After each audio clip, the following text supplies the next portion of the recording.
Take viewers back, if you would, to the fated moment when you and Dr. Jack Canfield's stars first crossed each other's skies. It's important to note you were both names in your respective fields well before Chicken Soup for the Soul was first conceived. So we're both talking at the Mandala Foundation in San Diego, and a lovely, lovely guy who's gone now, I'm sure, but was running it. And we had 6,000 people. That's a big audience for anyone. And Jack was somewhere in the front. Now, I'd seen Jack's book. He had the book that sold 370 million copies. Sorry, can't. 370,000 copies called 101 Ways to Build Self-Esteem in a Classroom. So I knew who Dr. Canfield was. Anyhow, so I'm the tie-up speaker, and I've sold all kinds of stuff. I mean, when you got that many audience, stuff blows. And Jack was standing there, and I sort of saw him, but I couldn't do anything. And then it's probably 6:30 or 7 at night, and he walks up to me while I'm shuffling the slides and putting away the stuff, and he says, do you know me? And I said, yeah, you're Dr. Jack Canfield. And I went through his Vita, and he said, boy, I'm damn impressed. I said, I'm impressed. He said, you want to go to dinner? I said, yeah, I don't want to get in traffic from San Diego back to Newport Beach. I lived in Newport Beach, and he lived then he lived in Culver City. He said, yeah. So anyhow, he said, man, and at the time he was earning like his business has always been teaching teachers, and mine was always business. First insurance, then real estate, then business, then Fortune 500 companies, then big churches, mega churches. If I'm going to go big. Anyhow, so we had a Vulcan mind meld. Now he was married to a doctor at that juncture. And I told him, he said, I want to make $1 million a year like you do. I said, well, I want to help you. So we wrote out his goals, and he put them on the ceiling over his bed. And I guarantee you his doctor wife was not only critical of Jack, saying, you don't really believe that horse shit that Mark's telling you, do you? That you put your goals up, you visualize on the ceiling, and you'll figure out your mind will go to work. And he said, well, he quoted the Bible, and he said, Romans 11:33 says, God in used ways are past finding out. Because I'm good at Bible. I would have been a great theologue if I didn't do this. Right? I would have a mega church. At that first dinner, were you already discussing the concept for what would become Chicken Soup for the Soul? No. What happened is he wanted me to teach him how to do stories, because he didn't know how to do a heart-touching, soul-penetrating story, my line. And he saw me rip hearts out of the people. First of all, I do a lot of humor, and he wasn't doing humor at the time, and he wasn't doing stories. So it was probably 6 or 8 weeks in that he came to me and he said, here's the 63 stories. I'm going to put this book together. And he had a title like, I'm not allowed to tell you, but it was atrocious. I've won, according to Guinness Book of Records, I'm the best guy at titles nowadays.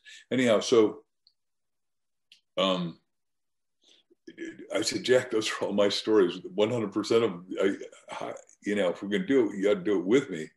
They said, okay, well, what do you want? I said, well, we'll do 50-50. And we never signed a contract, but we did it and built an empire. But it was, he's the inside guy. There's nobody better. I mean, Jack was the Latin scholar in West Virginia. He got into Harvard because they got to take 2 from every state. He was the smartest kid. And his old man was smart too. I met him a couple of times. Wow, that is fast. So you two, in effect, were still getting to know each other while you were writing this book. Take fans back to the moment when you came up with the brilliant signature title for the series. I found the title he came up with. I'm going to use a big word, despicable. I'm going to do a nice word, but I expect I didn't say that to him.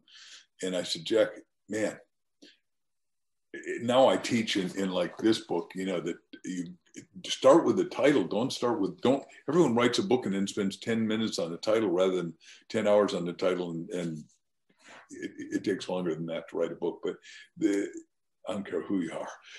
There's nobody that, unless you've got a ghost doing every word of it, like the president of the United States or something, maybe does. So we decided to do it, and we went into our respective things, like what we teach, and asked, mega best-selling title, mega best-selling title, mega best-selling title. It's called a thought command in psychiatry. It's what Napoleon Hill, I said, Jack, Napoleon Hill came up with the first title of Think and Grow Rich. Do you know what the title was? Originally, it was How to Make a Boodle with Your Noodle. Yeah, exactly. You'd throw up, and the publisher said, look, Knapp, that was a nickname, Dr. Hill. Knapp, if you don't come up with a better title, I'm going to publish it tomorrow, but I don't know if it'll make it. So Knapp went to saying, I need a best-selling title. God, give me a best-selling title, best-selling title. So I just modified that to mega best-selling title, mega best-selling title, mega best-selling title. Jack calls me at 2:58 in the morning. This was before cell phones. and it says chicken soup. I said, for the soul. And we had it. We both got goosebumps. Now the publishers didn't get it. And he said, what do you think? And it woke up the whole house, and we got dogs, and I had a daughter becoming a vet, and we had 80 animals on an acre. This is not what you want to do at 2 o'clock in the morning, wake up every animal. Anyhow, I said, wow, look, I think it's right. And he said, why? I said, look, I think the soul of America is in trouble, Jack. And he said, man, you just nailed that, mother. Now, what we didn't know is that the soul of the world is in trouble, because we sold 374 million books in China. That follow were definitely staggering. Starting with the very first Chicken Soup for the Soul book, what do you feel within the recipe you two concocted made it connect so successfully with readers? Publisher said, you're going to be a one-hit wonder, the health communications. And then I made him worth $2 billion. So I think, and he didn't pay us, and we had to sue him to get paid even. So, I'd read all the books on it, and it was sort of like it's a hoard's business is what they said. Anyhow, we came through. Jack had a big office in Culver that he was doing his self-esteem stuff out of. And we either met there or in my offices. I had big offices in Costa Mesa next to Newport Beach. And what we did is we had like 7 zones in the book. This isn't the book, but you had love, and you had self-esteem, and you had faith, and you had whatever it was dedicated to. You had special moments, overcoming obstacles, aging, and higher wisdom, generations, and then consider this. Ronald Reagan went to be the actor to be presidential, and Louis B. Mayer said, he just doesn't look presidential. Just the greatest stuff that we found. And we're both good researchers, and we're both omnivorously read. We both have 50,000 books, and I've had people say, you don't really, you come in my office and you count every one of them, they're more than that. And they're stacked over there, because I haven't had time to put them on the shelf, because I've got 4 books under toe writing, because I say never write one book, write 3 or 4 at the same time. Anyhow, so what Jack and I did is we would go through the stories, make it would work. And then we did stickies on the wall and kept shuffling it until we thought it was perfect. And then we tested it.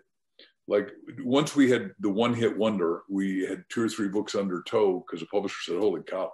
Because I wrote all the goals, right? I said we'd sell 1.5 million in a year and a half. We sold 1.3 million. Then I said we'd sell 5 million, and we sold 5 million.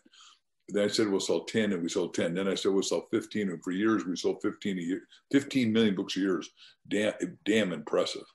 One of the Guinness Book of Records right here is behind me is we had 15 of the top 50 books. And Maya Angelou we were filming in the same place she was. So she came to our room, and she is a lovely, lovely lady. I mean, she's Oprah's coach, as you know, and all that, when she was alive. And she comes in and says, boys, I want you on my PBS show. We said, well, you got to wait until lunchtime, and then we'll skip lunch. We'll just go over and do your show with you. Anything for, I mean, she couldn't have been more gracious. On the show, she says, you guys are hogging the list. Within 101 wonderful stories told in this book, first, why did that magic number make sense? I came up with a bunch of the model. I'm more the strategist, having been with Bucky, and said, look, I got a degree in synergetic energetic geometry, Jack. I think we got to do 101. It's the right Fibonacci number. I think we should do 3 pages or less. People need to go in and out of a book fast. And the trouble is, a novel, you can do 10 or 20 pages and people fall asleep reading it. But this is going to be a self-help action storybook that touches the heart. So, and it's tough to keep it down to that, but we monitored it.